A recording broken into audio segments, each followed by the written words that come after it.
a little bit later about psychedelic medicine and psychedelics. Also, we fucking get off the rails a little bit here and there.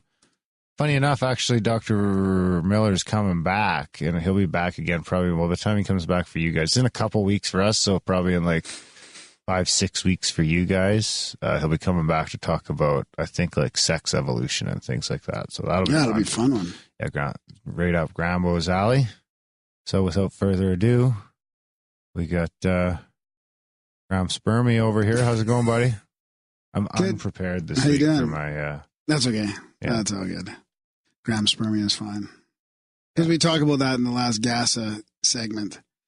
Grimerica. What does GASA stand for? Whatever. Besides Gear Acquisition Syndrome. It's just a play on NASA. Because we're sending a balloon to space with sperm. Aeronautical and space. So yeah, the last intro administration. We joked around about that. It was pretty funny. Actually, you could send mushrooms up there. No, this is an appropriate thing. We were trying to get ideas from listeners because we have about 30 pounds to work with to go in space with all the camera work and the other sensory equipment. Feeling a little anxious about reading emails, so I'm going to peruse this. So now I know why Dvorak says this all the time. If you don't want your name mentioned, you really need to put it at the top. Because what happens is if I see an email that I'll scroll to see how long it is, and right away, if it's a certain length that's show-worthy, I immediately assume it's show-worthy if it's past like a paragraph, and then I don't read it because I don't like to go into reading these things that are pre-read. Yeah. So I'd read them for the first time on the show. So if you've got a whole spiel and at the bottom... You probably want to just peruse them once. I mean, I read them once. You do it your way, I'll do it my way. Okay, fine. Okay? Yeah, fine. Don't meddle with my method.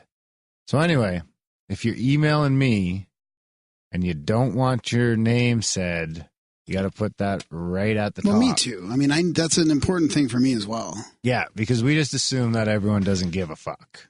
But we just went over it last episode where we forgot, or Darren didn't realize he tried to be all funny and jump into something, and he didn't know what he was getting into. And yeah, we just ran into anonymity. Now I have to edit. I should know this word. Anonymity? Anonymity? Anonymity? Anonymous. There was an anonymous issue. Anonymity issue. Anonymity issues. Okay, so we got from Sir High Noon, which I'm sure is his real name, which I'm sure is okay. Hey guys, this is my first time writing you, but not the first time you've heard from me. Spooky. First time, long time? Certainly not the last either. Been listening for about a year now, thanks to a recommendation from my friend, Salvatore Antithesis. Ah, cool. Whom you already know. Allow me to say thank you. Your show is a much-needed space of understanding, reason, and curiosity. If big media outlets were to invest in the kind of conversations and critical thinking your show presents, well, that's a world I'd like to see. I think I've read this already. I'd like to add, this was sent to you and forwarded to me, I think, strictly for the jingle. But that's not really a world I'd like to see. I'd rather see a world where the fucking MSM is just gone and it's a bunch of independent media outlets talking about stuff like this, as opposed to monopolies. But anyway, I digress. That's a world I'd like to see. I sent Salvatore with a jingle for you guys when he was a guest on your Black Budget feed as a thank you for doing what you do. And I'll keep lending my support whenever inspired to do so. So on that note, gassa, motherfuckers. I died listening to this segment. This insanity must be realized. Do-it-yourself rocketry is the future. I shall chip in more than this lovely PSA soon. Sincerely, Sir High Noon. Pronounced Sir High Noon, if there was any doubt. I am a music producer, beat wizard, remixer, audio alchemist in a portion of my spare time. Oh, cool. Sounds fantastic. That was a good one, yeah. We have that one, and then we have Crazy Billy's GASA support jingle. Canadians in space. Go to Grimerica.com/GASA, GASA. Thanks, Billy. So yeah, that's GASA. A great jingle. Yeah. I got to do the jingle app. Rubbing your titty over there. Can you say titty nowadays? No, you wouldn't. You shouldn't say that. No. That's trouble. Man boob. Graham at Grimerica.com. All right. So anyways, in stellar fashion about this awesome episode with Dr. Richard Lewis Miller. I think he had a good time talking about all this. We talk about the history of psychedelics and the healing aspects, and he really compiles a lot of this into this fascinating book. I've got a couple emails that are pertinent for this that I've been saving up for this intro. So let me start with, do you want to jingle this or no? What sort of jingle would I play? Yeah, okay. Let's just leave it for now. We can do it after. Yeah, Spam Graham's good. Graham. So this is, I don't know if people will remember, but I don't think we need to read the original email from Bob. This was Bob's email about our episode with the tinfoil hat guys. No, we don't get into that. I don't remember the Bob email. And it's mushrooms can't save the world. And he was kind of just Debbie Downer on mushrooms there. Oh, yeah, I remember that. Fucking Bobby Downer. Bobby Downer. Good morning, gentlemen. In episode 255, during the intro, and actually this is from a friend of the show. Is this from Bobby Downer? No, this is from Ascended Minds Network. So that's Ryan? It must be Ryan, yeah. Is he supposed to be anonymous, I think Ryan's probably going to be invited to the trivia, to the Leopardy event. They're bringing him along, or we're going to take him on? I don't know. Well, maybe we should let him join Cruising with Steaks. You know what? No. I think about the two Ryans. You guys had 3 people. No. Ryan and Ryan from A Culture. Isn't his name Ryan too? You guys had 3 people. Is it 2 Ryan? Are they 2 Ryans? Come on. Yes, they're both Ryan. Then they Ryan should team from up. A Culture. Ooh, that's a good idea. The 2 Ryans team up against Grimerica in the next Leopardy. Well, hopefully, we have to make sure they're up to it. Whether they hate each other. No, they're both. They both have awesome podcasts. They could have. I'll link to them both. They're both really. Are they both in the chats? They're both in the chats. Yeah. One's Peverly, right? Yeah, that's right. Yeah, check out their shows. Yeah, I'll link to them both in the show notes. Great shows, both of them. So, good morning, gentlemen. In episode 255, during the intro, this is from Ryan from Ascended Minds. Yeah. Okay. Graham read a letter from a listener coming over from the Tinfoil Hat cast named Bob. In this letter, Bob, he said, mushrooms can't save the world, and went on to lay out a few points he felt that would support that claim. Now, anyone familiar with me or who has listened to the show, I hope would immediately realize I would have a hard time not responding. So I wanted to take a moment and respond. I will try to keep things as succinct as possible. First and foremost, Bob, please don't take any of this as an attack or personally. I firmly believe everyone must follow their own path, and what is right for some, may not be right for everyone. Now, before I get into his points, let's consider the Marsh Chapel experiment, aka the Good Friday experiment, which proves psychedelics can induce profound religious experiences. Further, a 25-year follow-up shows that all participants still claim the experience was a high point in their life. Second, consider the Johns Hopkins study in 2006, studying the increase in spirituality after psychedelic experiences. This study reveals that 1 year after the experience, the majority of the participants said the original experience continued to increase their sense of well-being and life satisfaction. That alone should be enough to support a claim that mushrooms might indeed be a path to saving the world. If you all don't want to read the rest of this email, I understand. If you're curious, his points... all? Does that mean like y'all? I don't think it works. It's the long form of you all. I don't think it works as well. I know. He's from Texas, isn't he? I don't know. I can't remember. Y'all it up, baby.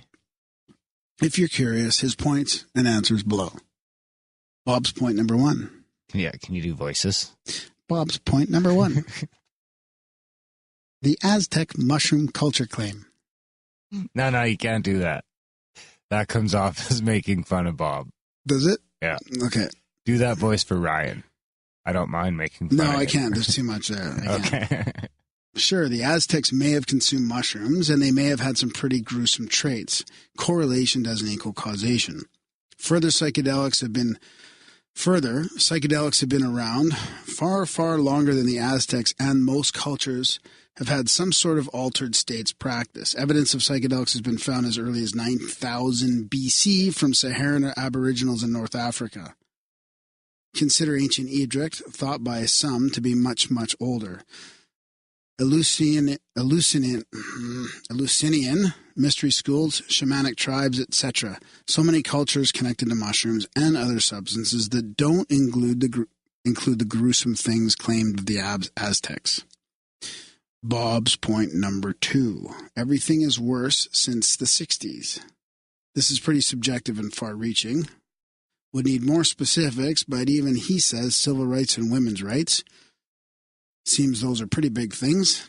Heart-centered love things. Things that, well, change the world. Oh, he skipped Bob's point number 3. He missed it altogether. Bob's point number 4. People who use pot and acid are easier to hypnotize. Yes, some studies suggest that while under the influence, one is more open to suggestibility. This is only while dosed. Second, what does this actually mean? Scans show significant increase in brain activity and the amount of neural connections. So are we actually more open to reality? Are we more aware of interactions and connections in our dimension? Nice inflection. Are we more open to consider ideas? Bob's point number 5. Now he gets Bob's point. More wars and bigger gaps between the rich and poor. I don't see the connection to shrooms. Seems like a political failing. And wars have sadly been a part of history since, well, history. Bob's point number 6. People aren't as politically involved. I know plenty that are, but I personally have indeed become less politically inclined. This is because I've become to realize politics is theater. Politics. You like politics? Politics. A trapping for the mind. I can now clearly see the games and power plays, and I feel I would rather focus my limited energy and time on what I feel have a greater impact. Spreading love as much as I can. It's all about the love, baby. Bob's Choose point love. number 7. Always chasing visionary experience and avoiding building a just society. This seems pretty subjective to me. I certainly haven't seen this, and with all due respect, this sounds to me like a projection. I can expand on that a little bit, personally. I mean, I do think there is a risk with shrooms and psychedelics that, that there is an addiction aspect to it. I mean, I know it can heal many things, including addictions, but I think I've met people that have been addicted to psychedelics. And, even Graham Hancock's example, right? He quit smoking pot, but he went to ayahuasca 80 times or 70 times or 60 times? No, I'm just saying. Psychedelics on the show? Is that happening right now? Of what?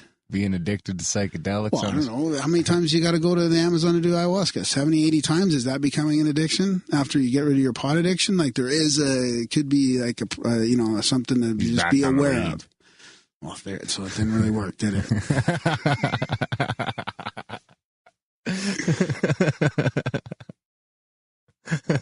I think there has to be some reverence, and you got to be careful, and there is some risk. Sure, right? Absolutely. If I did mushrooms, I would want to do them next weekend, probably. Next weekend, and the weekend after. Oh, that's how it would start for me. No, that's not how it works.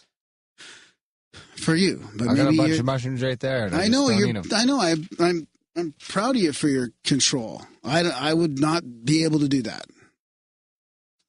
It's not that kind. Oh, yeah. Weird. That's I know. weird That's what I'm saying. It's a little fiend. Fiend. That's not a good fucking description. That's probably offensive.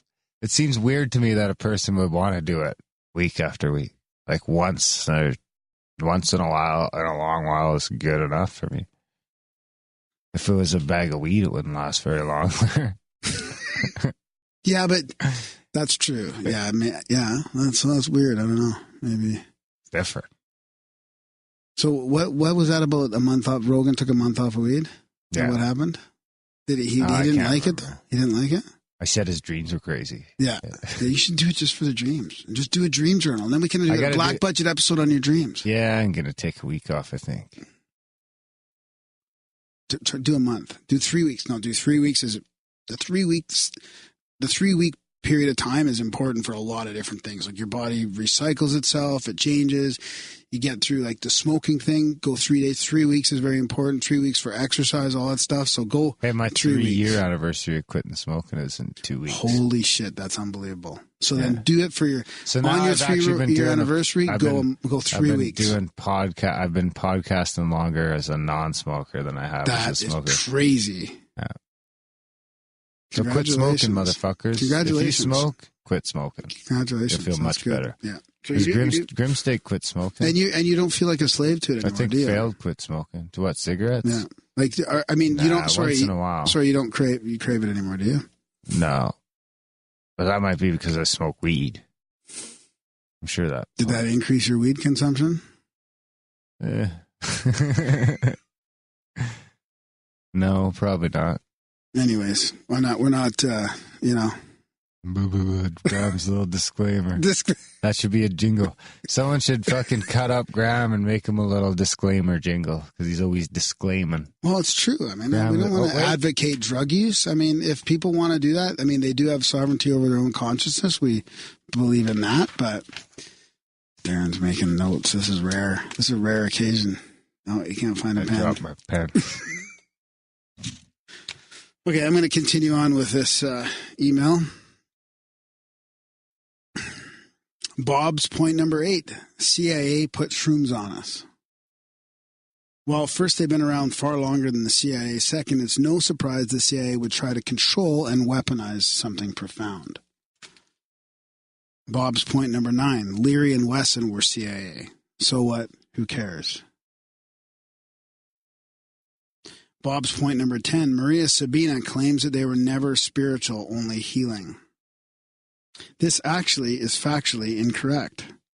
Her understanding of healing is that it was inseparable from the spiritual. They were one and the same. Jesus and her Christianity was central to her mushroom ceremonies. Bob's point number 11. Identity politics came from mushrooms. While identity politics did become more of a thing around the 60s, it wasn't connected to the substance. It was certainly used against those who use the substance, but you will find that it was designed by those in power, not the users. Important distinction. And of course, again, mushrooms have been around far longer. Correlation doesn't equal causation. What did you just write down over there? Gramism. Yeah? Was it a gramism or was it a jingle idea? Both? I didn't have a jingle idea. Right. So I already said the disclaimer idea. I'm not making jingles anymore. Okay, final Bob, point 12. Maybe I should, actually. It degrades the regular user. I actually think the one on Mega that you made a long time ago is still on there. I should check. That I made? Yeah. I made a jingle? It's hilarious. I didn't make a jingle, did I? No. You made a disclaimer. No. Oh, my God.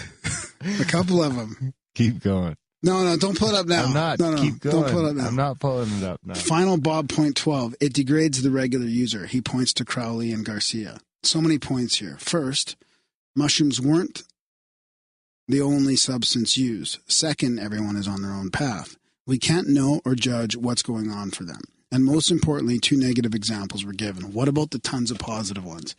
Alan Watts, Eli Lilly, Terrence and Dennis McKenna, Alexander Shulgin, Albert Hoffman, and on and on. Anyway, obviously I'm passionate about this one. Love you all. Bob, still love you, sir. Maybe mushrooms aren't for you. You must make that decision for yourself, but I believe they can indeed change the world. Blessings. Yeah, that's a great email. I mean, I've You're so lucky I understand. I deleted it. I've got it. You're still. like, the views of Grimerica don't express. I've got it still. Do you? Yeah. Where? Never mind. On you? Never mind. Do you have it on you? I don't have it on me. I don't think. You got to play it. Anyways. No, I'm not playing it now. Why? Because it's a different type of disclaimer. It's a different type. That was a drug advocate disclaimer. Drug and alcohol or whatever. What was your disclaimer? It was about just listening to the show and like all the... Did you do it in a weird voice or anything? I don't know. I don't Did remember. You say it was it like 4 years ago. I know. I think I said it fast. I think I said it. I think you like practiced and like stumbled and instead of just speeding up the track. I think you're You right. tried to talk fast, yeah. We were rookies back then. Still are. For Oh, sure. yeah. Absolutely. All righty. So thanks, Ryan. I kind of agree. It's hard when the CIA is involved in this to honestly to figure out where that stops and starts. But I'm tending to believe now that it's kind of like what you said. Of course, they were going to be involved to some point. You know, I don't think they started it. I don't think they Co-opted. it was probably monitoring it and, you know, somehow getting involved. But I don't think it was, you know, from them. Sons of bitches. Yeah. Anyways, so that's that. I can't get Bingo, bango, social media jingle. Don't forget to rate, comment, and or subscribe to the Grimerica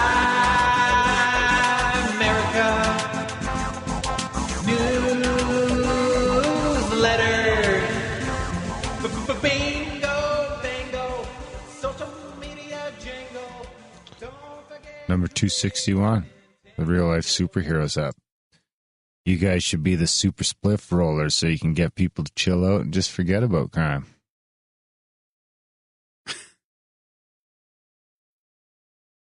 On number 262, the Fandango. Colder than a witch's dick. I don't really get that one. Thanks, Rod. This is a good one. On number 261, that was a Real Life Superheroes episode again. And this is by, where is it here? Skateboard Fun. No, sorry. RS Musical Instruments. Greetings and salutations, good sirs.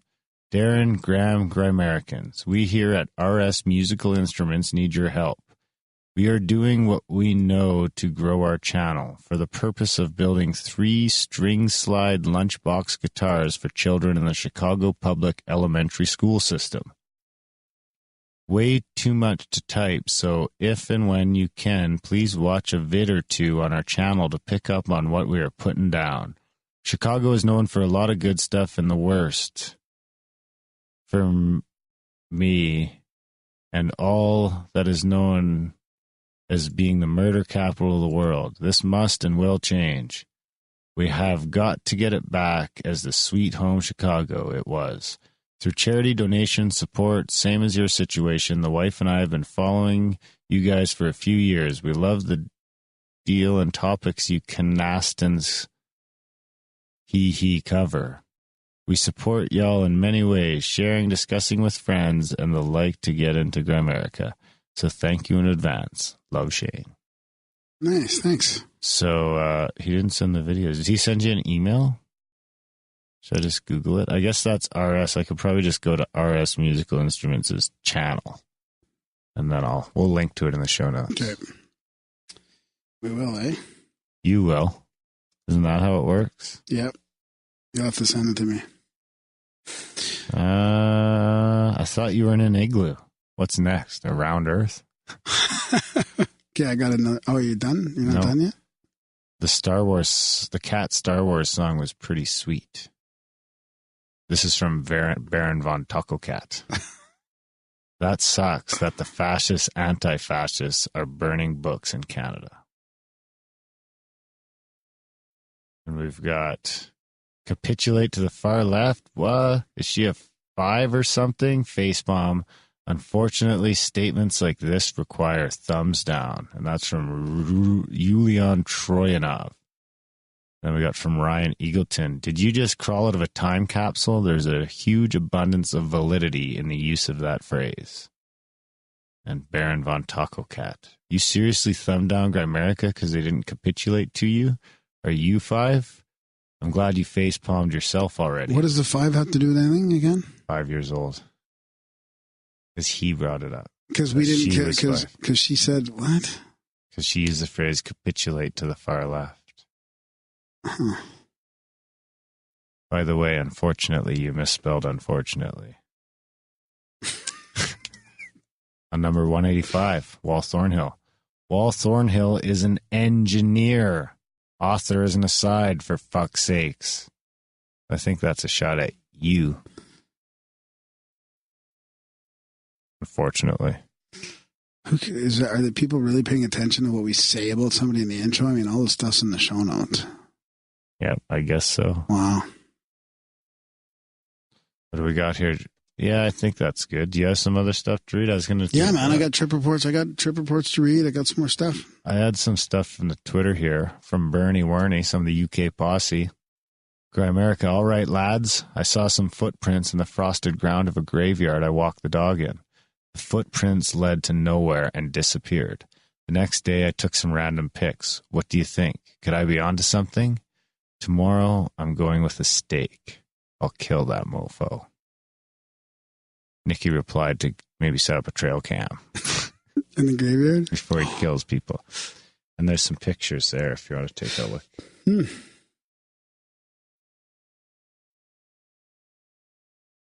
It's hard to see. I don't get it. It is hard to see in the pictures, yeah. Oh, yeah, I see, yeah. Yeah, that's pretty cool. Unfortunately, this episode is not going to come out before he goes back to the graveyard. So I like how they're not really like footsteps in this. I thought I was expecting like big footsteps, and so they're just like light markings of footsteps. So a ghost definitely could have made that. Hopefully he doesn't stake some morning jogger Vampire in the chest. I think he's looking for vampires. Yeah, I know, but hopefully he doesn't get too gung-ho, you know? Okay, this is an important email here. Important email? We don't have an important email jingle. What sort of email would I play? Well, it's a trip report, kind of, or he says question mark. So I mean, American Trip Report. Let's see, Jimbo. Hey guys, name's Jim, and I've been a regular listener since the beginning of the year. I also heard about you. Heard of y'all. Beginning of the year, like when did you write the email? Another y'all, huh? When did you write the email? October 25th. Okay, so last year. I also heard about y'all. Did he write you all or y'all? Y'_ALL, like it's supposed to be. Yeah. On the Higher Side Chats. I'm writing you because of something that was mentioned on your show. The fact that kratom may or not be something good for recovery. I really don't recommend it for such, yet at the same time, it was the only reason I do not drink alcohol today. Huh. Ever since I was 21, I had what would be considered a manageable alcoholism. Never got in the way, never was a lot, but yet I knew I would never quit. Over the years, it became almost tiring as well. All that said, it was definitely an addiction. At the time, I just seemed like the normal American thing to do. It is a progressive illness as well, they say. That's it. Does it just get worse and worse, and eventually it's like, Okay, so this changed for me. One day I was at the smoke shop and I saw a bottle of kratom and got curious. I was having some back problems and heard it was good for pain. I did some research and took a normal dose, which in hindsight was kind of a low dose for a 6'3", 220-pound guy. Something weird happened. Instead of pain relief, I felt hyper. I proceeded to pop open a beer and research why this was. Two things happened. Pop open a beer? Yep. Okay. Two things happened. I found out kratom at low doses is a stimulant, and my beer just didn't taste good. I still finished my beer and a couple more, but didn't enjoy it. Over the next couple of weeks, I continued to use the kratom because I enjoyed the extra energy. But every day drank less and enjoyed drinking less until I just stopped. Kratom was kind of habitual at this point and kind of overtook my alcoholism, yet once I stopped drink, I started using less and yet less of the kratom. And now only use it occasionally for extra energy during a long work day.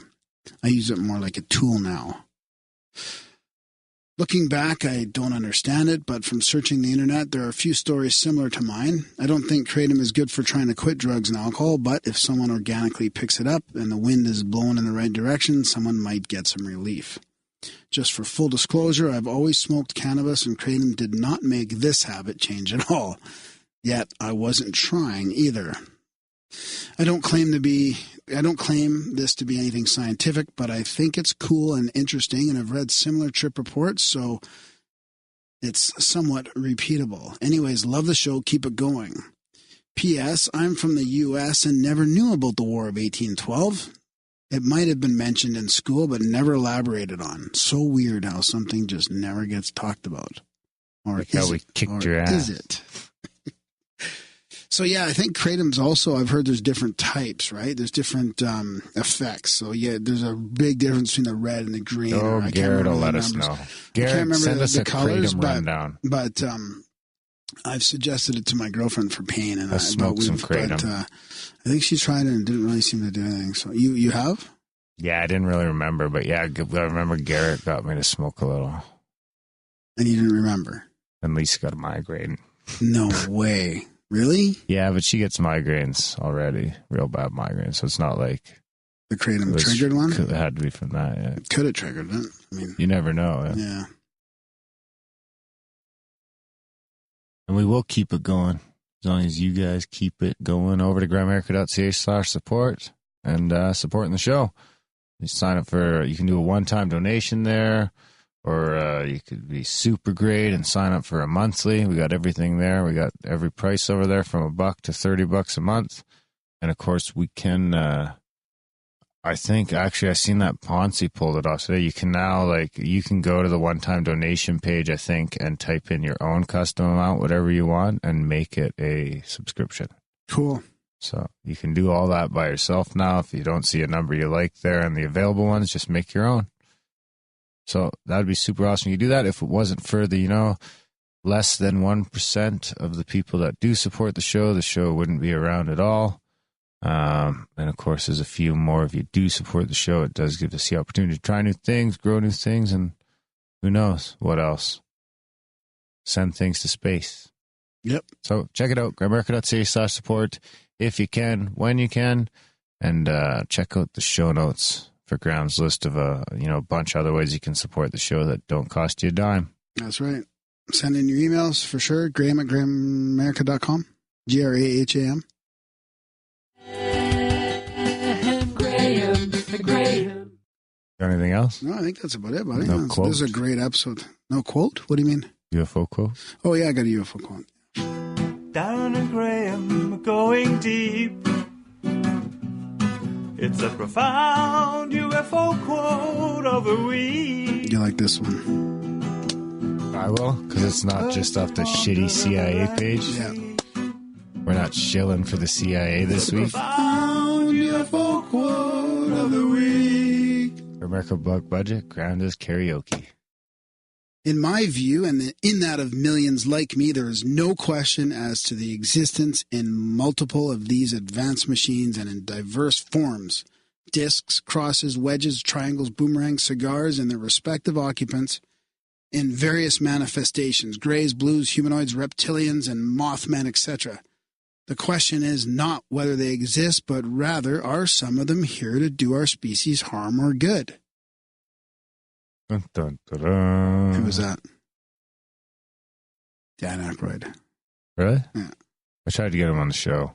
He won't respond. Try again. I will. You never know. You never know. That'd be good. I was trying to get... Jim Carrey? Yeah, he won't respond either. Maybe he will these days. He seems to be woke.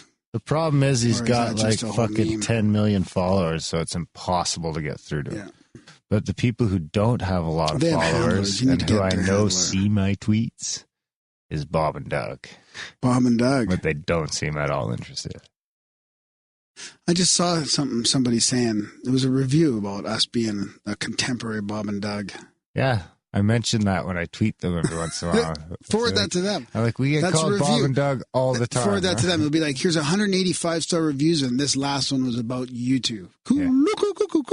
Yeah, because it would be fun to have them on the show. Little Bob and Doug fucking revamp. Oh, yeah, that'd be awesome. So, but that's not Hoser, eh? Hoser, eh? You haven't even seen any Bob and Doug stuff. You got to do that, and then you'll probably go, oh, I don't want to have these guys on. Jesus Christ. I think it's, who knows? We'll see what happens. Maybe we can break through. What else you got? That's it. That's it? Yep. That's all you got? You betcha. All right. Well, I guess that's it.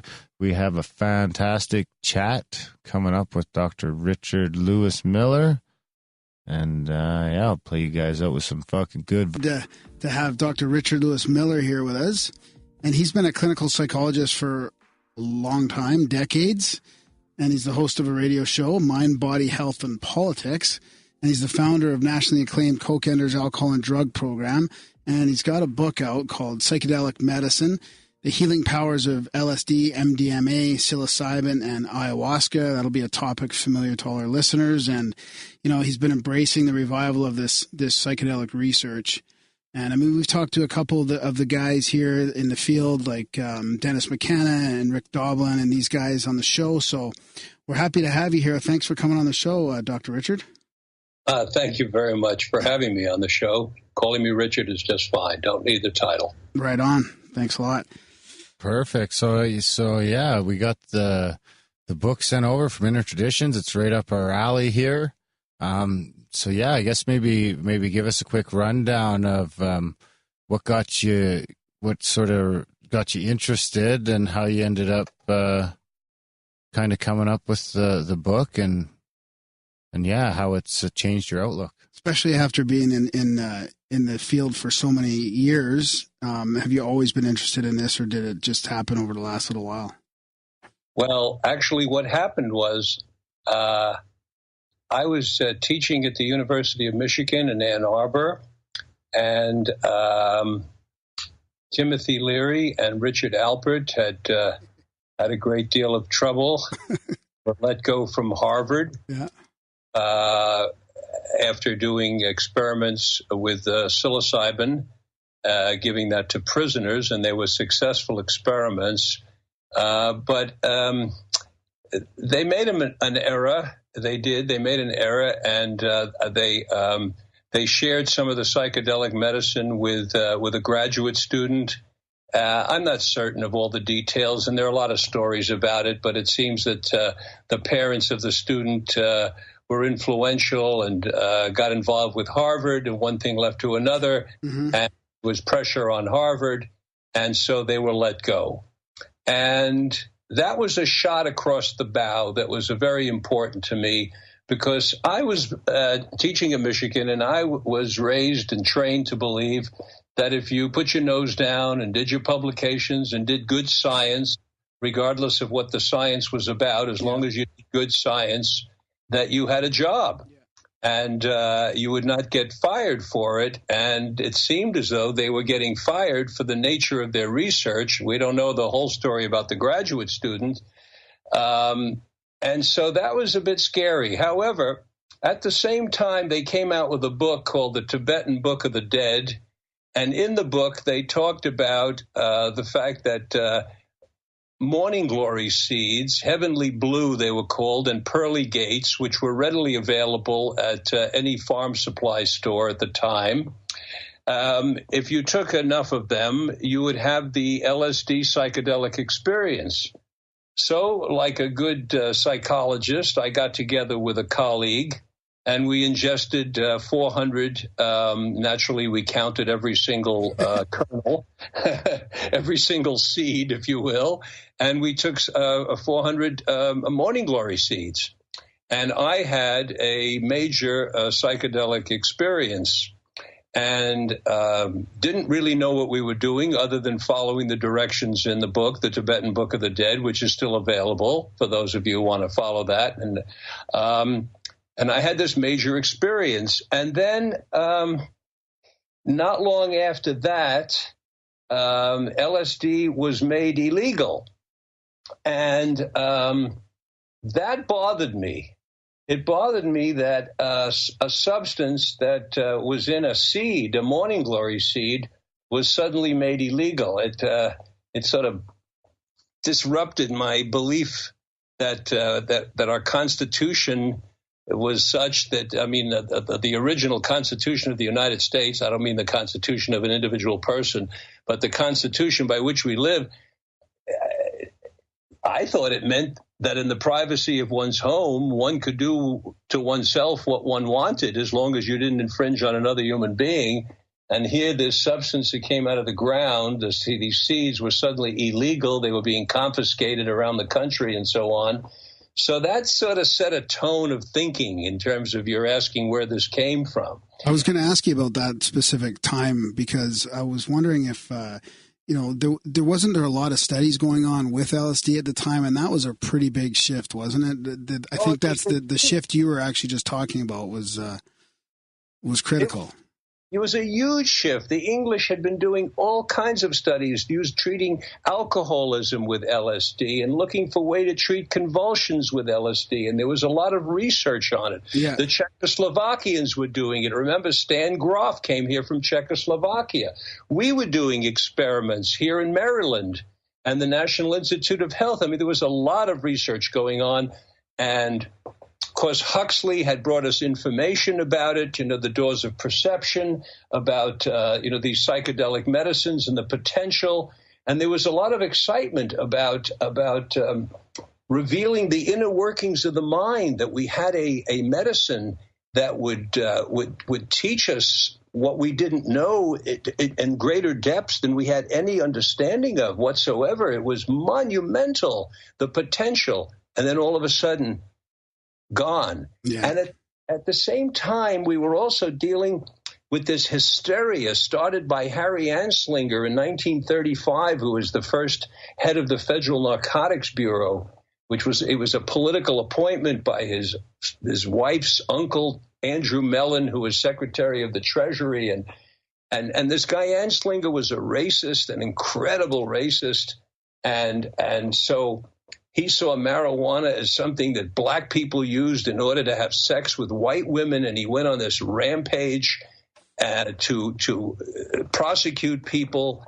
It was a mess. And then he not only did that, but then he went to the United Nations, and he had other countries in the world make marijuana illegal, and we did the same thing with LSD. The United States has covered the whole world with sanctions, not allowing research. Once we didn't allow research, it was a major morality play and a racist play. That's really the basis of it. It was against the Chinese who used opium. It was against the blacks who were seen as using marijuana, supposedly to seduce white women. It was all part of a terrible a racist morality and ideology. And then LSD got caught up in it and thrown into the same pot. And here I am, a psychologist teaching at Michigan, and I'm thinking they're making illegal a key to consciousness, something that I, by eating these morning glory seeds, got a taste of and realized there's something fantastic here. And now I can't happen. And then a friend showed up from Paris, Lionel Bloom, who I knew at college, and he brought me some real LSD from Sandoz. Sandoz, remember, was where it was originally developed. And he gave me some. And again, I had this incredibly wonderful experience, an experience that to this day is right forefront in my consciousness. It was a recognition. It was a visceral, emotional, intellectual, what Heinlein called grokking. If you remember Heinlein's book Stranger in a Strange Land, if you don't know the book, you want to take a look at it. But he had this expression grokking, which was this more than thinking, more than feeling, the sum total of everything. It was like a total knowing, and he called it grokking. And I had this sense of a total knowing that every human being on the planet is part of one big organism, that we're all like pieces of one large body. I visualized it like what I call a human hairnet, like we're a hairnet all over the planet. And I also had this very strong feeling at the time that the entire planet, rather than being what I thought before was this giant ball of earth and lava and all the stuff that's in it, I felt it for the first time being a living, breathing organism, and that what human beings are part of that organism. We are little cells on this large organism. animals are, the trees are, everything on it is all one living, breathing organism. And it was a wonderful feeling. It was a tremendous feeling of connection, as you might be able to tell by my voice. I can still feel it right now. That's 50 years later.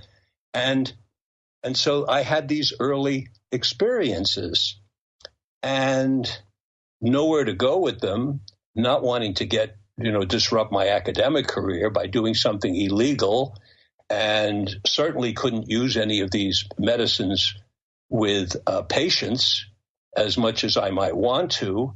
And so it just I let it go for a while and let it go for maybe 10 years. And then something interesting happened. I was studying with this therapist who was an older tribal elder, also a clinical psychologist. And one day he gave me a medicine to try as part of our therapy experience.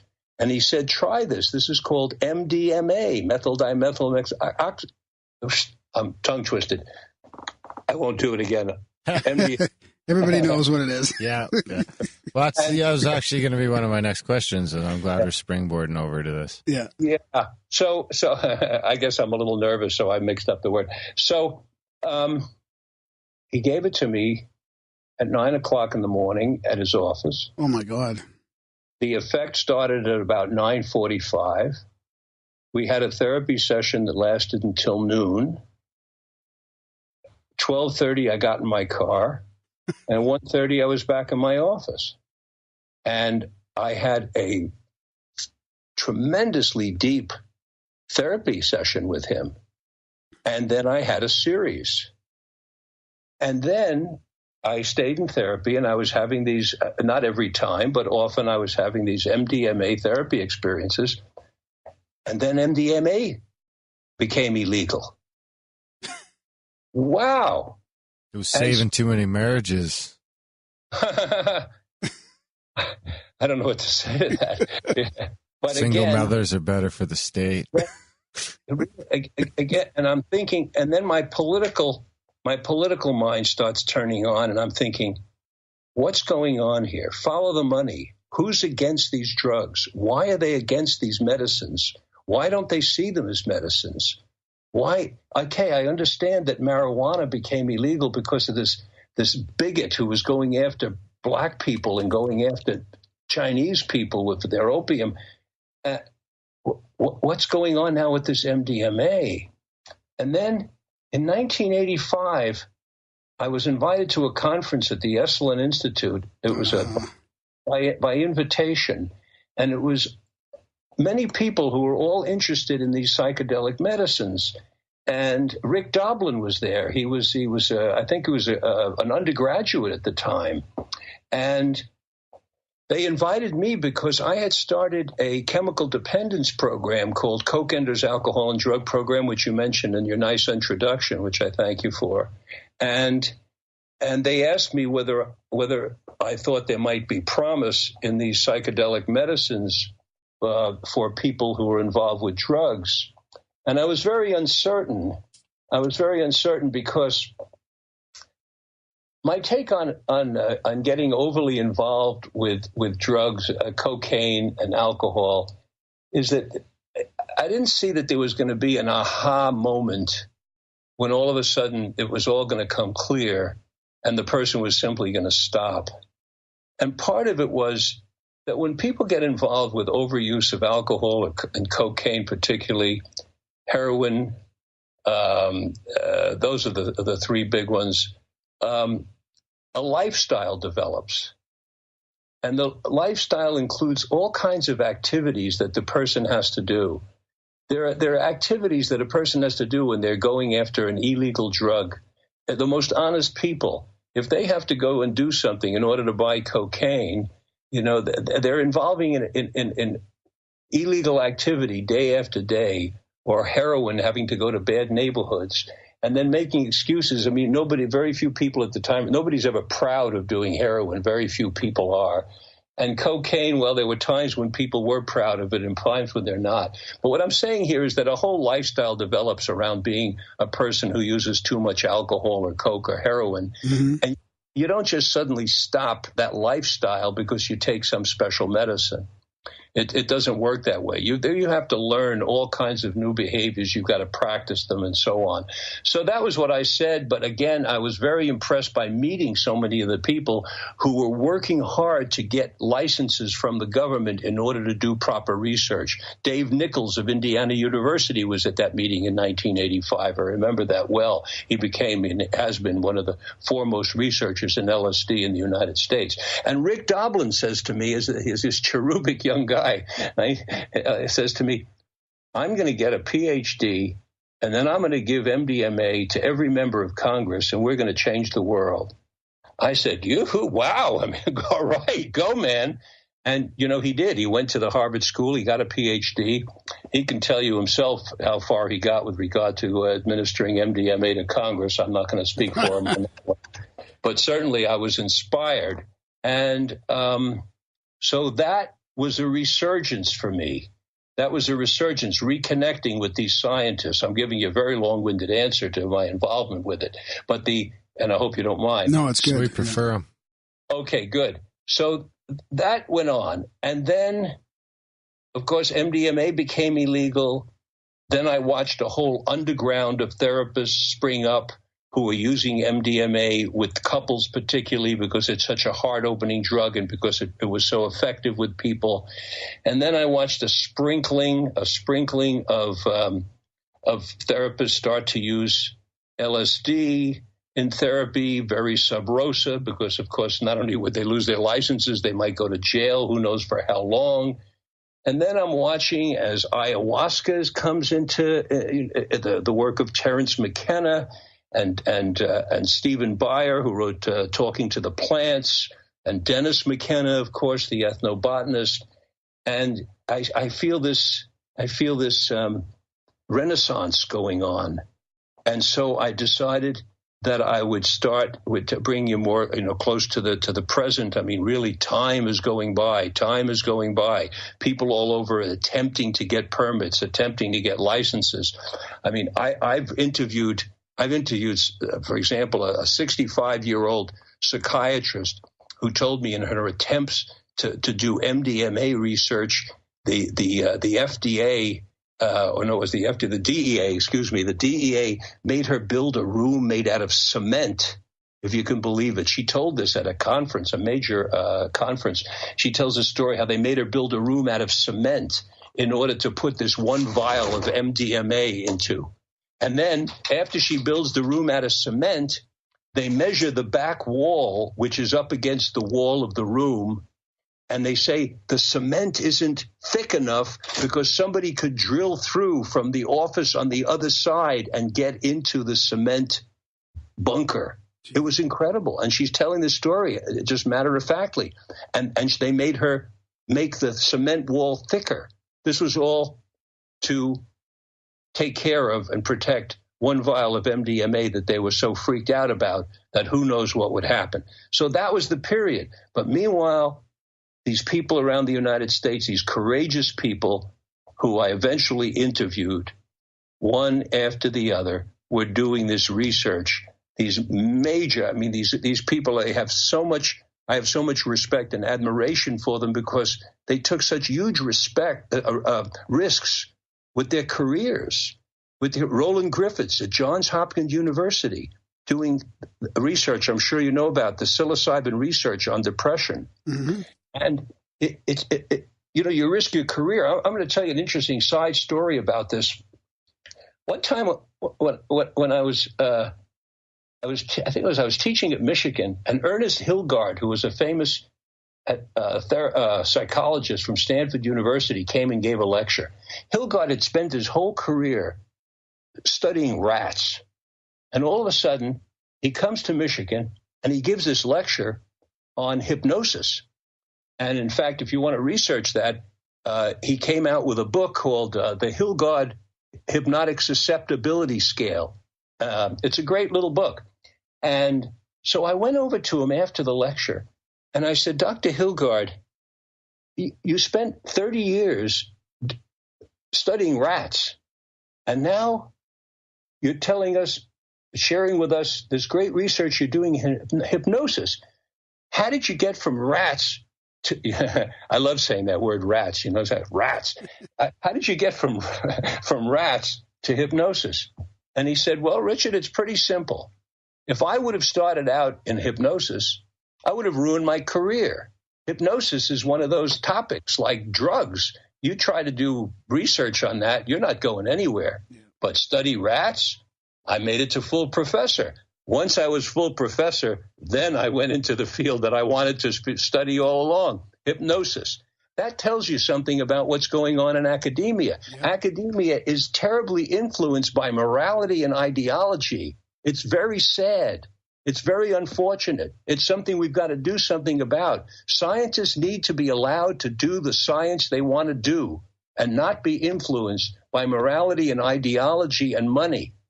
And that's why people go to academia, because they want to be in that what you call ivory tower where they can research what they want to research. Well, unfortunately, and it also seems like the research that's not being allowed is the potentially healthiest research to our culture and our health. I mean, it's everything from, like you said, hypnosis to drugs and, even just extended consciousness, NDEs, spirituality, like the list goes on, that's really hard to get that stuff published. And yet that's what's going to benefit us, to me, it seems like the most. The most. So then you got to follow the money. In addition to the morality, the people who are against any kind of expansion, who benefits by suppressing this research? Well, I can tell you, it's quite simple. If you're big pharma and you're producing a medicine called SSRI, selective serotonin reuptake inhibitors, right, which you have to take every single day of the year, so it's like an annuity for the pharmaceutical company. Yep. You're taking pills 365 days a year. And along come these scientists from Johns Hopkins University, and they give this psychedelic medicine, psilocybin, to these subjects, and 1 year later, they're still having a positive effect. You're talking about selling something one time to somebody versus selling to 365. Imagine telling a car dealer, hey, on the one hand, we've got a car here that's going to last 365 days. On the other hand, we want you to buy a new car every day. Well, the pharmaceutical companies are dug in, and they put a lot of control, a lot of financial control on Congress. I mean, I heard something today that was incredible. One of our Republican senators said today when he was asked, why are you doing this, which is so obviously going to help the upper 1%? Why are you doing it? And he said, it's pretty simple. He said, we're being pushed by the people who gave us the most money. The people who give us the most money are the people who are going to get the favors back. He actually said that. You'll be able to find it, because the reporter afterwards said, oh, my God, that's going to come to haunt that guy for a long time, that he said that out loud. I don't know why he ever did. But that's what's going on, and many of us know it, that the corporation money, once we had that bill that went through, Citizens United allowed the corporations to give unlimited amounts of money to political candidates. That, for many of us, was the death knell of democracy, because that allows money to buy politicians out in the open. And the combination of corporations being able to give unlimited amounts of money to political candidates, the combination of that and allowing lobbying, which in effect is legal bribery. That's really what lobbying is, isn't it? A guy comes into your office, he says, let me take you on a plane and out to dinner and give you this and give you that. And by the way, I need your help with this bill. In most countries of the world, it's illegal. Here, it's called lobbying. It gets a nice name, but it's bribery. So we've got two things going at once. We allow bribery of politicians, and we allow corporations to give limitless amounts of money to politicians. And so then the pharmaceutical companies have a vested interest in selling their drugs, and they push away things that, as you said, could be tremendously beneficial. You got the combination then of money, ideology, and morality and religion going against research, and it's been very difficult. So I started. Excuse me. Go ahead. Not only that, I mean, these corporations and pharmaceutical companies have basically hijacked all the universities. And the legal they're the ones who are system, giving all the grant money, so all the research is coming back, whatever the pharmaceutical companies want it to be, and they've infiltrated the CDC to an unprecedented extent, and not to mention the legal system. The legal system is the other main one is the media. I mean, we've done episodes where we've done a breakdown of media sponsorship, and 70% of all the major networks' money, if 70% plus, is coming directly from the pharmaceutical industry. So your program is a wake-up call, and I'm so glad you're doing it, because those who are listening, I hope, will do everything they can to stay awake and to learn the things that you're bringing to them on your program, and to take action as good citizens. As good citizens, find ways as good citizens to do something, not just sit back and not just talk about it. Let's get back to the book. So I interviewed these people from around the country who had the courage to fight their way through the system and get permits, licenses from the United States government in order to do research in LSD, MDMA, psilocybin, and ayahuasca. And the results that you'll find in the book are nothing short of breathtaking, phenomenal. I mean, when a person takes a look at what the brain looks like normally and what the brain looks like on LSD, it is so exciting to see the oxygenation of the dormant parts of the brain. This work was done by the Countess Amanda Fielding, I beg your pardon, Amanda Fielding of the Beckley Foundation in London. It's incredible research. By the way, the digital images of the brain, normal and on LSD, were published in the New York Times. So your listeners, if you want to see, you can actually look it up on the New York Times and you will see the digital images. This is groundbreaking research. So we have these people. And I think this is bringing me sort of the conclusion of how I got involved, what the history of it was. And then I went out and interviewed all these folks and asked their permission to put them all together in one book. Nice. We bring you Psychedelic Medicine. Nice. It's been quite a journey. Extremely exciting.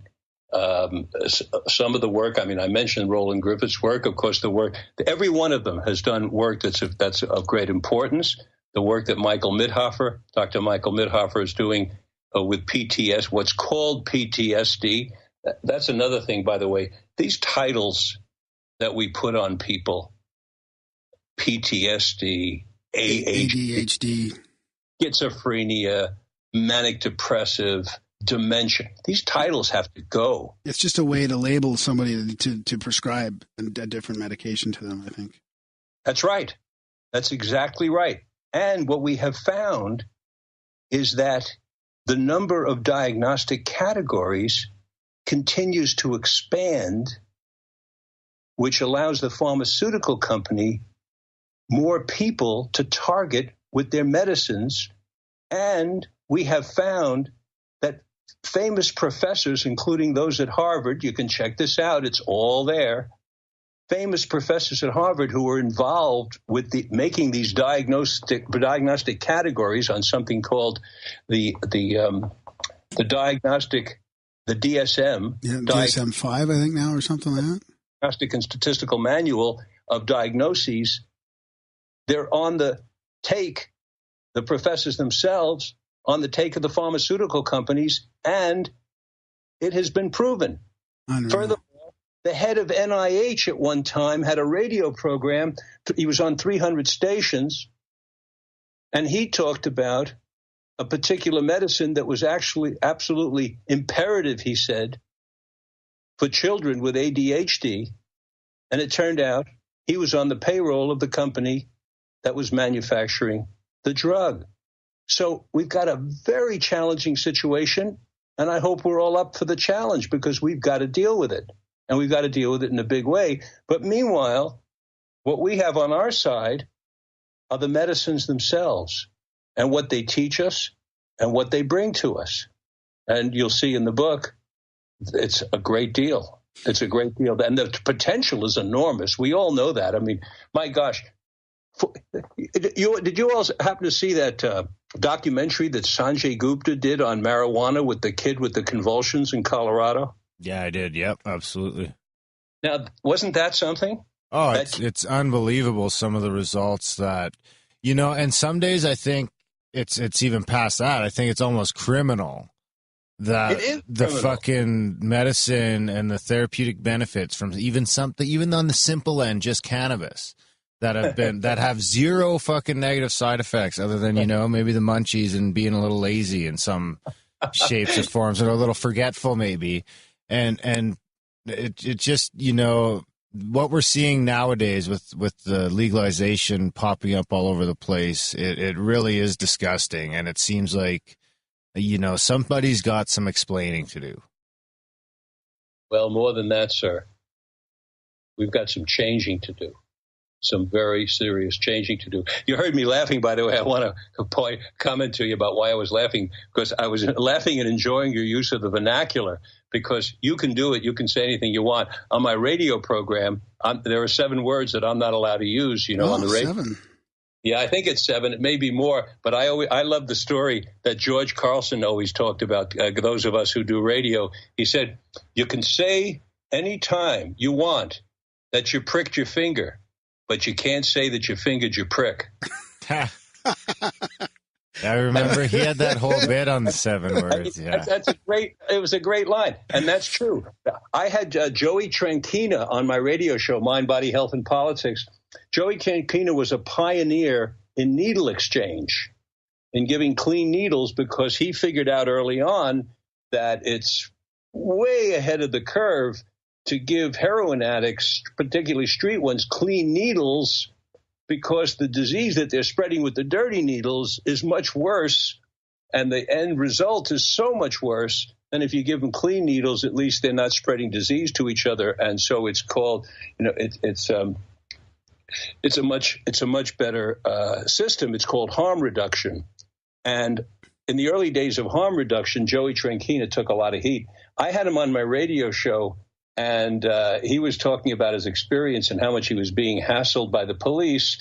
And he said, it's just a lot of bullshit. And then he went on. I got a 2-page letter from my station, single-spaced, admonishing me for allowing Joey Tranchina. This is something that stands out in my life, for allowing him to stop, to use that word. Well, it's funny because you were talking about more the word sort of getting out a little more, and I was going to mention that between the work of MAPS and I think you're seeing these podcasts, like especially Joe Rogan, who's reaching 30 million people a month all of a sudden. He's been downloaded almost 2 billion times, and he's unequivocally pro psychedelic. As just not only as a medical tool, but just as a spiritual tool. And, Joe Rogan, what's the name of his show? The Joe Rogan Experience. Okay, thanks. And he is quite literally, like the biggest podcast in the world. And it's to see that, and he's now, he's dwarfing all the mainstream media. And shows like ours, we do nothing compared to that. But there's 1,000 shows like ours that are doing these numbers. And when you add them all together, we've got the mainstream beat by such a tremendous amount, I think, that it's only a matter of time. Well, it depends. If they can trick people into supporting net neutrality, we might get reeled in yet. How about tricking people into voting themselves more taxes? That's what we're doing right now. They're tricking people into thinking that this is a middle class tax reduction, when in fact it's not going to be. And this has been going on for a long time. And programs like yours, and if you say there are 1,000 like yours, it gives me hope. It gives me a lot of encouragement because you can't be stopped. And nobody. And the thing is, we have listeners that donate to the show that keep us going. Like it's not our regular job, but we get enough support that our expenses are paid for, and we can keep doing this, and we don't have to worry about any sponsorship or anybody telling us what we can or cannot say. And I think that that's resonating with people, that we can just have honest conversations with people like yourself. Yeah, I think it's the business model of the future in a lot of ways. I think the ad thing is going to fall to the bottom for that reason, that you can't say 7 words because it's going to piss off some advertiser. I think people are sick of it. There's somebody that I want to talk about in the psychedelic world. That are you familiar with the work of Jim Fadiman?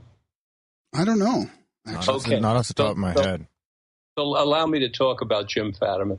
Jim Fadiman is a psychologist. I've known him for 40 years.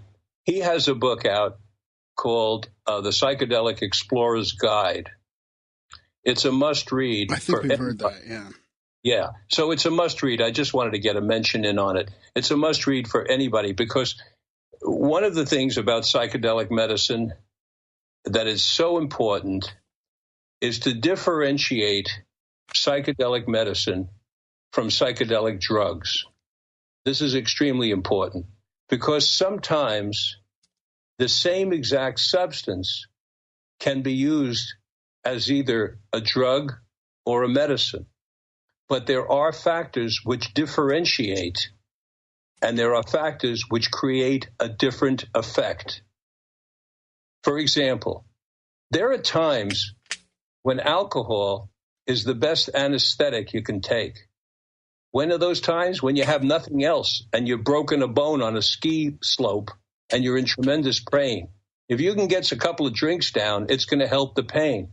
At that point, you're not taking the alcohol socially to make yourself looser or to dance better or to flirt with somebody better. You're taking that alcohol because it has an anesthetic quality and it's taking away the pain in your bone. Let's use the example of MDMA. People use MDMA on the street. I don't know what it is that they're getting on the street. A mix of a bunch of shit in there. A mix of a bunch of stuff. Some of it's dangerous, and it's sometimes called Molly, as you know. Yeah. And it's sometimes called ecstasy. And they use it socially. Well and good.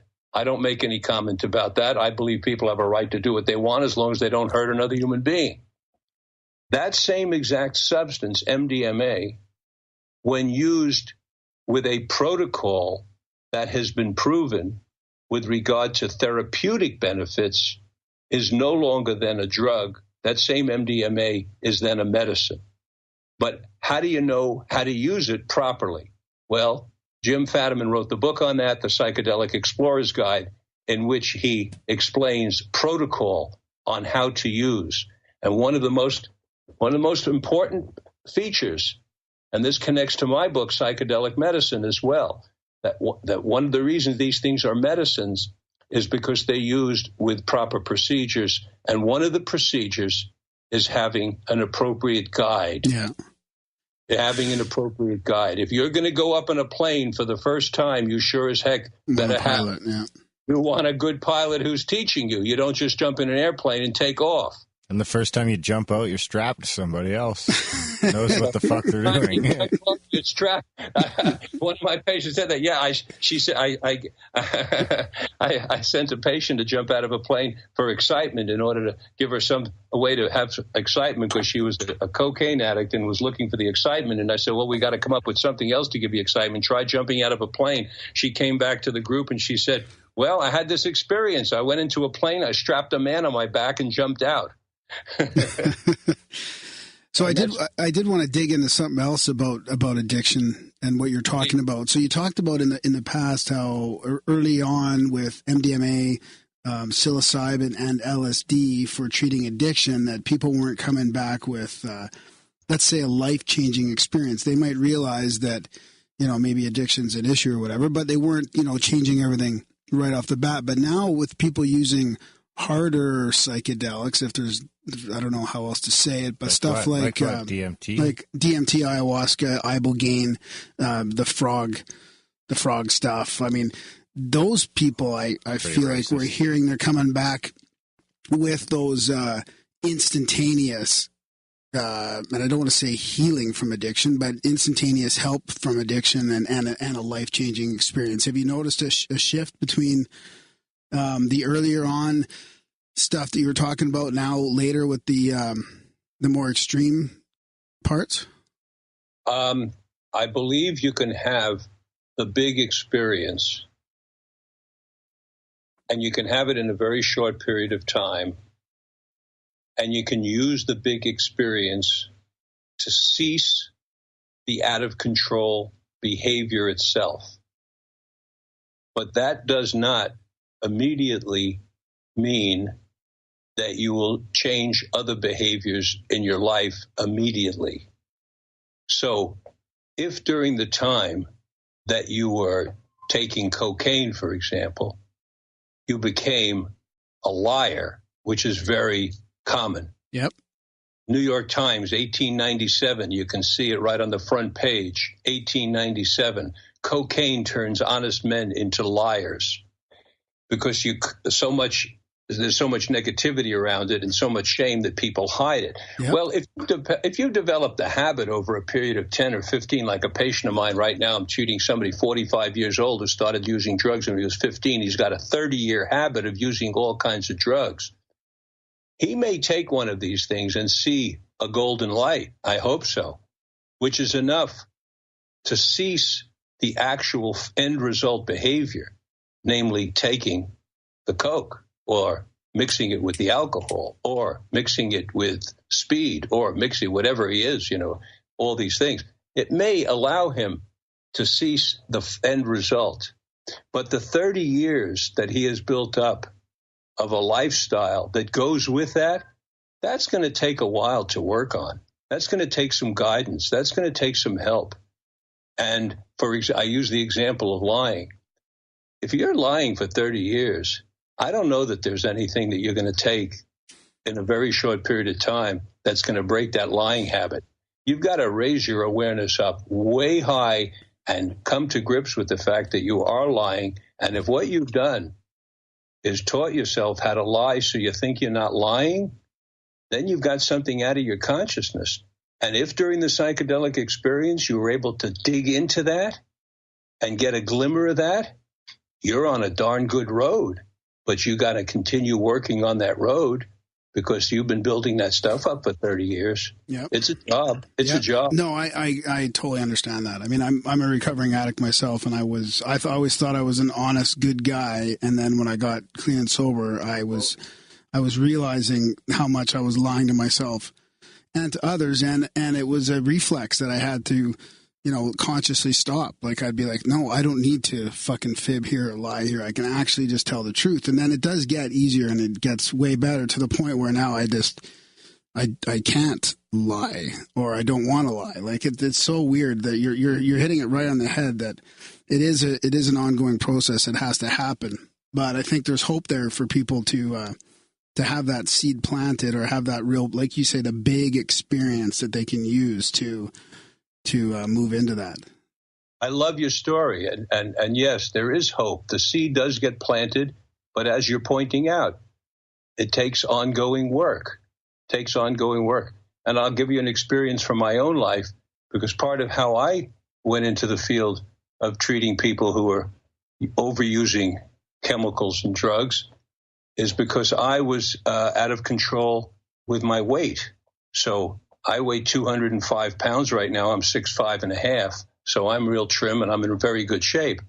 But there was a time when I weighed 295 pounds. So I was 50% more than I am now. Now, that's going back a very, very long time. When I got into treatment, I got into therapy. I did a lot of good work. I lost all the weight, and I've kept that weight off for many decades. However, it's still a day-to-day job. It's still a day-to-day job. It's not something that I just push out of my consciousness and I don't have to deal with, and I don't have to, because there's still within me a tendency when I have certain feelings. Yeah. There's still that urge to want to cover over those feelings by eating something. Yeah. And that's often what people do. Not everybody, because there are a lot of reasons why people use too much alcohol, cocaine, marijuana, hair, whatever it is. There are many reasons. There isn't just one reason. But one of the many reasons is to cover up emotional feelings, pain, fear, hurt, guilt, wound, shame. Guilt, shame, very good. Guilt and shame, right. That's what kept me in. I mean, it's you just hit it with the cocaine and the guilt thing. That's what I could never be honest about that use, like right. Some people could. Cocaine's a hell of a drug too. Yeah, really. Yeah. It just grabs you. Come on. Yes, right. What was it? Who was it that Robin Williams said cocaine is God's way of telling you you've got too much money? And yeah, some of these substances are seductive, and that's part of the job of being a whole person, which is to learn about ourselves and how we're using these things rather than having them use us. Yeah. And the same holds true for psychedelic medicine. Yeah. Yep. Same does, because I've seen people overuse some of the four medicines that I have described well by the scientists in my book: yep. LSD, psilocybin, MDMA, and ayahuasca. I've certainly seen people overuse MDMA. LSD, it's a less likely. It's only a certain amount you can do because it's such a big experience, unless you're part of the new wave that's happening now. Microdosing with LSD and with psilocybin. Yeah. I've been humming and hawing about trying it with psilocybin for a while. There's a meetup group here in Calgary that are meeting about it. Did you get the emails I sent you, Darren, on that? Yeah, I didn't read them.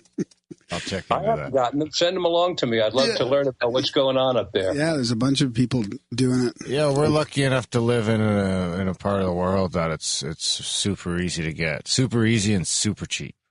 In Calgary? In Alberta and British Columbia in general, yeah. You can get them for literally it's next pretty, to nothing. And it's not very strict here, really. Is that true with microdosing with LSD as well? LSD, I wouldn't know. I've been out of LSD is something that I haven't done in a long, long time, like probably I think it's 7, 8, 9 years, but I'd imagine it's not too hard. The problem I would have these days is finding, because I was reading an article not long ago that said they were starting to find fentanyl on LSD shit. So that's part of the problem. It's kind of scary, whereas you're always safe with some fucking mushrooms. You're safe with mushrooms, and if there is even the remote possibility of fentanyl being in it, you know as well as I, you can't go near it. That's one of the other problems with making these substances illegal, because it puts people's lives at risk for buying things on the black market. And we know historically, going back thousands of years, that any time you make something that human beings want illegal, they're going to buy it on the black market. And very often what you're going to do when you make something illegal is you're going to create a criminal enterprise for providing it. Of course, that's the other thing that we've done in this country. We created the mafia, or if not created it, we expanded the mafia monumentally with prohibition of alcohol, because they went in the alcohol business. And now we have created the criminal cartels of South America by making marijuana and cocaine illegal. Yeah. Major mistake. People are dying left and right. And I think Mexico has become a narco country. Yeah, I think the guy just got shot filming Narcos down there. Oh, forget about that. It wasn't the guy. What it was their location manager who went down looking for locations, and they killed him because they don't want the American film company doing in Mexico what they did down in Colombia on Escobar, because they did that whole expose on how Escobar became part of the Colombian government. Yeah, that was a great show, actually. Terrific, wasn't it? Narcos. I think it was called Narcos, yeah. So I wanted to kind of ask you a bit about, sort of along that same vein, not so much drug warish, but there's a pretty big movement right now of people talking about, I don't know if movement's the right word, but you mentioned some of the guys in the past, like Leary and McKenna and some of these other guys. And there's a pretty big movement right now of people talking about this being a CIA operation, and the whole psychedelic culture was an intelligence operation.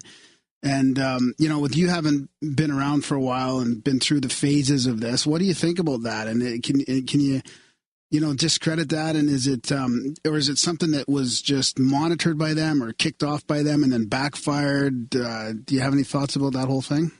Yes, it's well documented. You can look it up on Google. You'll get an amazing amount of historical information. It was called Project MK Ultra. MK Ultra. It was a CIA project that went on for 20 years. It was an amazing piece of work. These guys did research that was mind-boggling. They gave LSD to people who didn't know they were getting LSD. They had women get men into hotel rooms thinking they were going to get sex, and they had a wall of mirrors where they had cameras behind them, and then the woman gave the guy LSD, and then they photographed them and they videoed them. There was all kinds of nefarious activities because the CIA was thinking that LSD was going to be the greatest truth serum known to man. And this project, check it out, MK Ultra, there's plenty of information on it now, went on for close to 20 years. Yeah, we've talked about that. Go ahead. Finish that one point. For those of you who are listening, if you've tried ever 100, 200, 300, 400 micrograms of LSD, particularly when you get up into larger numbers, but even 100 micrograms, just try on for size, never having had a psychedelic experience in your entire life. You're sitting in a room, maybe with a woman who invited you there, maybe with a group of friends. There were all kinds of circumstances they did it in. And all of a sudden, you're coming on to 100 or 200 or 300 or 500 or more micrograms of LSD. It beggars the imagination to think of doing that to an American citizen without their knowing it, and what the aftermath must have been. I mean, you have to think you're going crazy. Oh, you'd have to. What else could you possibly? Of course, all of a sudden, you have to think you're going crazy. And that's what we did. Project Ultra. Glad you asked me about it. It's because it tells you what we're capable of. Well, and it's extremely important for us to understand, witness, sit back and witness what we're capable of. Because it's only when we realize what we're capable of that we can take steps to ensure that we don't do that to each other. What about more of the covert, sort of subtle cultural influence? Like we've talked about MK Ultra a little bit here, and there's some other programs as well. I mean, they were doing stuff in Canada, in Montreal back then. Yes, I think but what about more of the subtle, like the hippie movement, the music industry, the psychedelics through that, or through the magic bus shit or the tours? Like, what about that kind of covert stuff? Do you think there was influence there, or was that more organic? I think that was more organic. Ken Kesey was a real guy. I knew him a little bit. He really lived in Palo Alto. The whole story of One Flew Over the Cuckoo's Nest is a real story. The bus was real. I've seen the bus. The people who were on it were very real people. Those acid trips really were going on in San Francisco. I was there at the time. Were some of those experiences infiltrated by government agents? I would imagine so. Yeah, that's kind of the way I think of it as well. Surprised if they've got their nose into everything. Yeah, exactly. Right. But in terms of what did the CIA create that? No, I don't believe that at all. I think it was totally organic. It was just too big a movement. The Haight-Ashbury was very real. The whole 60s was a very real experience. It was one of the most fun and exciting times of my entire life. Yeah. It was a time when you went through a toll bridge in San Francisco, you very commonly paid the buck for the person behind you just for the fun of it. Wow. I mean, that's how it was. I mean, there was a real spirit more than any other time in my lifetime.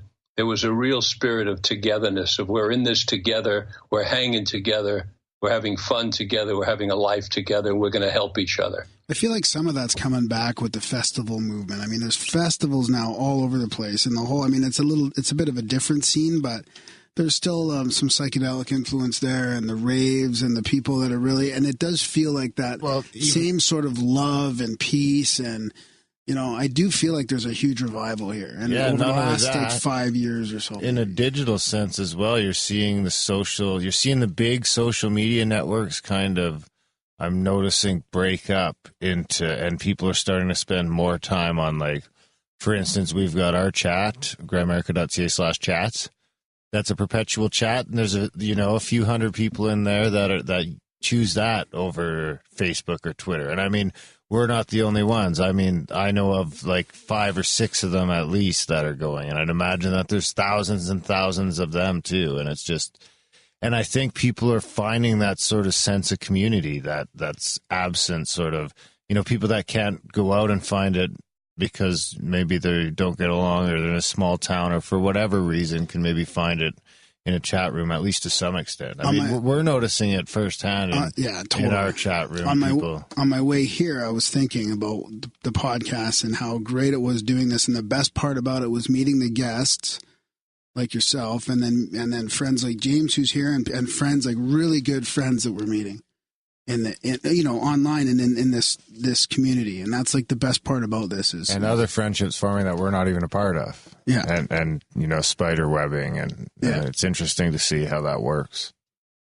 Friends are medicine. I just did a show on the blue zones. The blue zones are the 5 places in the world where people live the longest. These people live 10 years longer than the rest of us, and in those 10 years, they live well. These are people who at 105 are chopping wood and running farms. Wow. 97-year-old surgeons doing surgery. And this guy, Buettner, went around the world and visited these 5 zones and wrote a book of the blue zones. You can Google it and find. And one of the things, and so what he did was he looked at what are the people who live the longest, who have the most centenarians, by far the most centenarians. In our country, 1 in 4,000 people lives to 100. In the blue zones, 1 in 250 people live to 100, 16 times as many. And they have whole communities of people who are 102, 103 hanging out together. And so he said, what are the things that these 5 places have in common? And then he brings us that information. And one of the things is what you guys just said, friends. Friends turn out to be a critical piece of medicine for all human beings. Fantastic piece of information, having friends and sticking with the friends throughout your lifetime. And he documented people who are friends for 100 years sitting around and talking. Imagine that. You're sitting around with your old buddy. You've been sitting around talking with a girlfriend for 100 years. Amazing people. That's one of the things. By the way, the other thing they have in common is that they build exercise into their daily lifestyle. Instead of like going to a gym or going somewhere to do exercise, they build it in. And that's a whole thing that I've been working on in my life, doing the opposite of convenience. Convenience means you drive around the block 6 times to look for a parking spot in front of the restaurant. Healthy means you purposely drive 10 blocks away so you have a little walk after dinner, and you build that into your life. Yeah. I'm really good at getting like 3 minutes of hard cardio a day. So I hope I answered your question on that one. That was great. That's funny you mentioned that study. I think one of the other ones was, if I remember correctly, was chewing your food like at least 20 times or something like that. That's something that all these nations of people live longer have in common, is they chew their food longer because the saliva helps helps the digestive process and blah, blah, blah. And you know what? And I still can't find myself it's hard to find the I'm time. trying. Yeah, it's hard. It's like I've still got half a chunk of steak just fucking scraping down my throat. Of course, because of what I said earlier. You've spent your whole lifetime chewing in a certain way. There's no medicine you're going to take that's suddenly going to get you chewing more slowly. You've got to take control every minute, just as I do. I'm in the same boat as you are, by the way, still always working on doing more chewing. But I've spent, 78 years chewing the other way. Yes. right? So it's a process that we have to learn, but it's worth it. It's worth it. Who did we interview that cured the stutters on a fucking insane amount of mushrooms? Oh, really? I don't know. Oh, that's good. A one shot cure of stuttering. That should be written up. Somebody should document that and write it up. Yeah, I'm trying to think. Oh, you know who it was? We didn't interview him. We're trying to interview him. He was on the Joe Rogan podcast. It was Paul Stamets. And this guy's like one of the leading mushroom doctors or mushroom fucking scientists on the planet. And this guy had a stutter that he had been to, I think, 5 different speech therapists, and he couldn't cure it. And he randomly came across these mushrooms. He got some mushrooms from a friend, and he wasn't sure about dosing. So, and I'm totally paraphrasing here. People should check out the episode. Graham will link to it in the show notes. If they want to hear him tell it, but he accidentally ate 15 or 20 grams of fucking mushrooms, and he climbed a giant tree, and he ended up kind of stuck in this giant tree for a thunderstorm. No way. And the whole time he said he grasped control of his stuttering, and he sat there, and I can't remember what the exact mantra was, but he's like, this stuttering is stupid. I'm going to stop doing it. And he repeated it, he said, fucking hundreds of times for 2 hours straight. And he said ever since he woke up the next day, and he said unless he starts drinking or if he gets really excited, it'll come back. But other than that, he's never stuttered again. That's a good story. Unbelievable. That's a really good story. One time use. But he said it's that way. It said it's because the psilocybin opens up those neural pathways, and if you can slip into something accidentally, but if you can have a coach or self-aware enough to cognizantly go through a process, you can actually rewire your synapses or whatever. So you could maybe get yourself to chew your food more. I don't know how you do that because we had the listeners emailing us their experiences with the guy was drinking Dr. Pepper all the time, and after he had those mushrooms at one time, and he just realized what am I doing drinking this Dr. Pepper every day or whatever, and he stopped drinking it altogether. There is those things, and I was going to ask Richard about if he talks about the that study. I think it's from the UK about the brain on psilocybin and how everybody expected it to be more excited and more active, and yet it was quieter and there's less going on. So it almost makes more room for it quiets all the distraction and makes more room for whatever new neural pathways or new perceptions or something. I want to come back to the stuttering guy because you said something that caught my interest, and that is that he made a comment to himself about the stuttering several hundred times.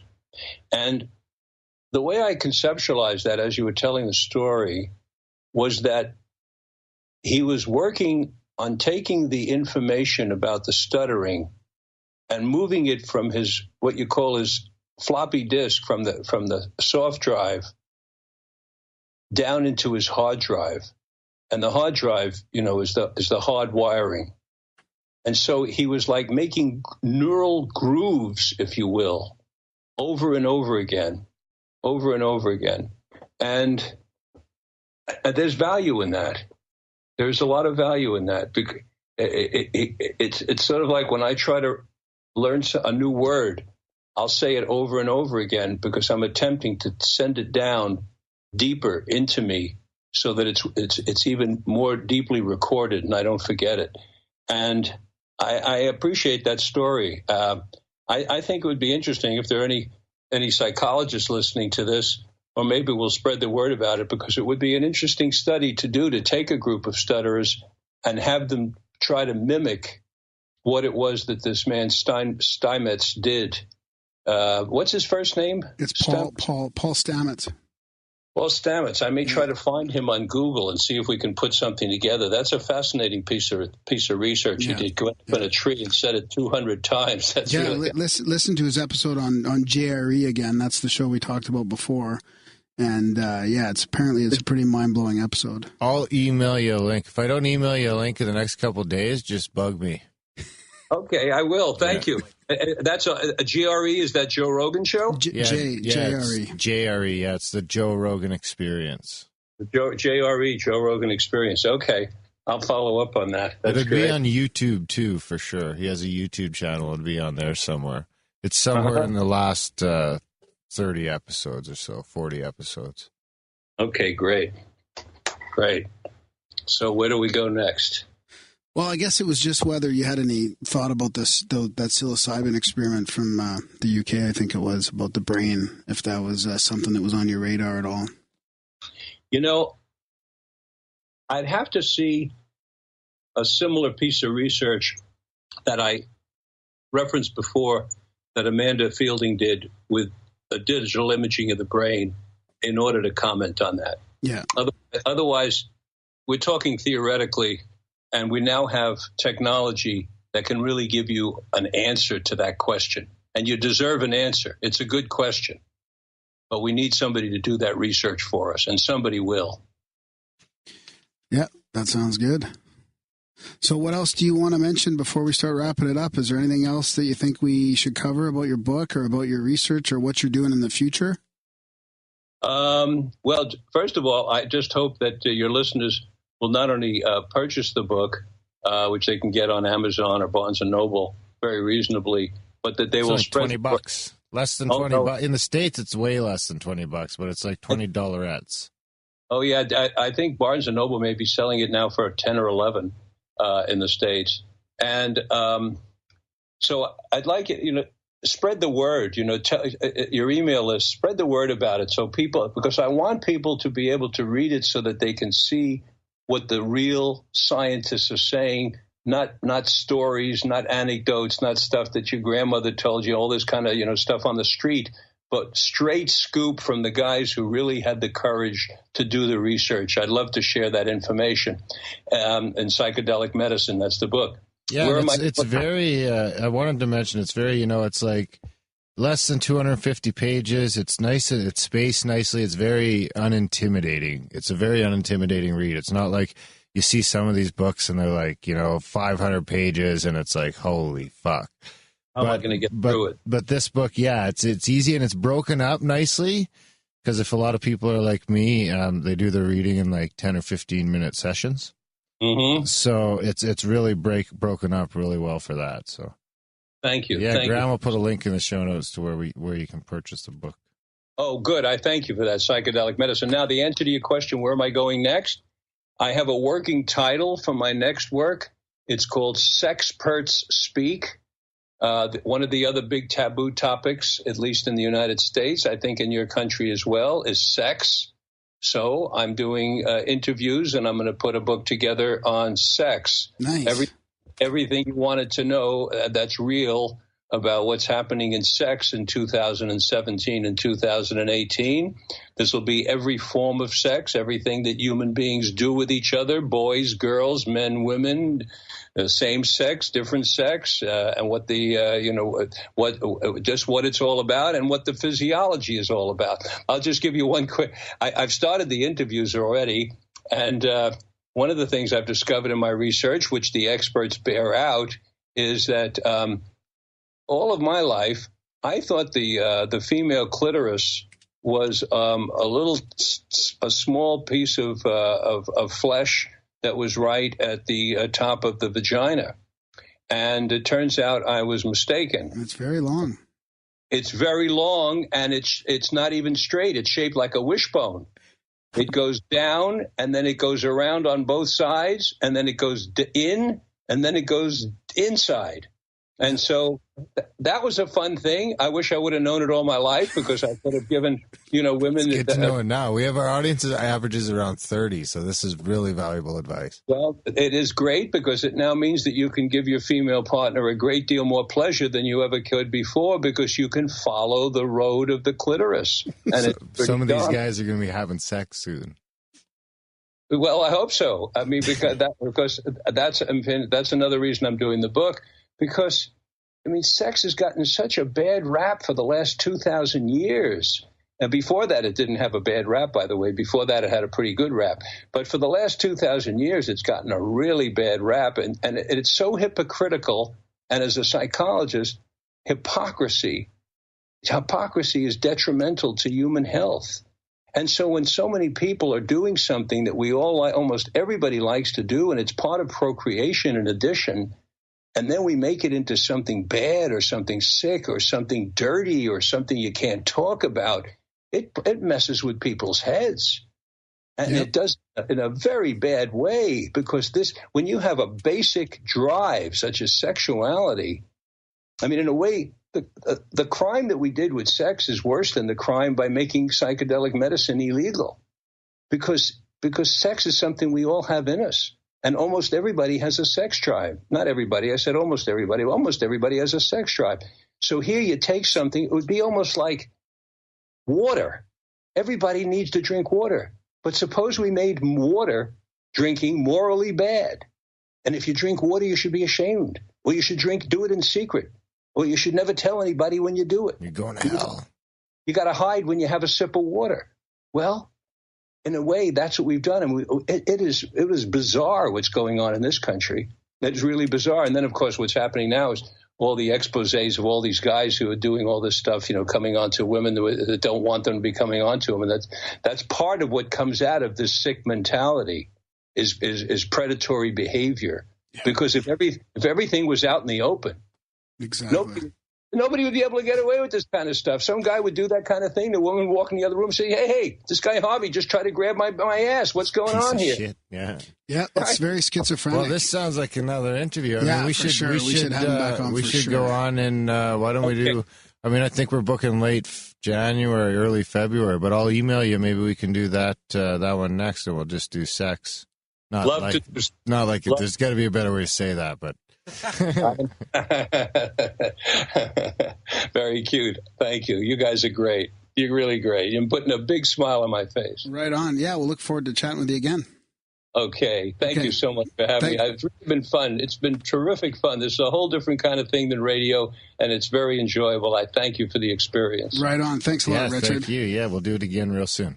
Okay. Would you send me a copy of this interview? Can you do that? You bet. Absolutely. Yep. Okay, and then I'll send it to Ashley at Inner Traditions. Awesome.